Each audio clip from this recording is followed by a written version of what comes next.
పోలవరానికి సంబంధించి ఎప్పటికప్పుడు కథ నడుస్తున్నదల్లా సొంత ప్లానింగ్ ఏంటి అన్నటువంటిది.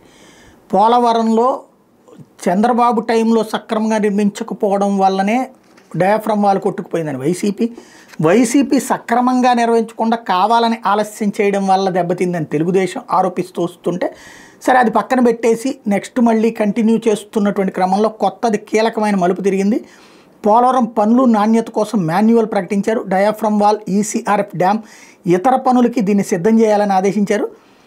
దేనికి ఎవరు బాధ్యులో ముందే తేల్చాలని చెప్పారు. పోలవరం పనులు నాణ్యత విషయంలో ఎవరి పాత్ర ఏంటో ముందే నిర్ధారించండి. ఏ నాణ్యత పరీక్షలు చేయాలో ముందే తేల్చండి.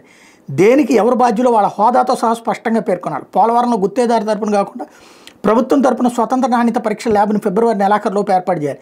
ఇందుకోసం ఇప్పటికే ఏర్పాట్లు ప్రారంభమైనాయి. తిరుపతిలో ఐఐటీతో పాటుగా national institute of building construction, మరో 2 సంస్థలతో సంప్రదింపులు జరుగుతున్నాయని అధికారులు ప్రకటించారు. నిర్మాణ పనులకు సంబంధించి అనుసరించే విధానాల అనుమతి విషయంలో రకరకాల అభ్యంతరాల అభిప్రాయాలపైన చర్చ జరిగింది.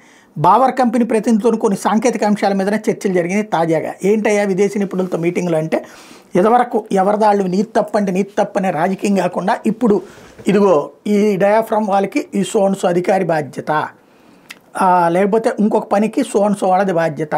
ఇప్పుడు తేడా వస్తే ఈ దఫా సదరు అధికారి, సదరు ప్రభుత్వము బాధ్యత వహించాల్సి వస్తుంది. ముందు జాగ్రత్త చర్యగా ఈ అడుగులు వేసింది ప్రస్తుతం.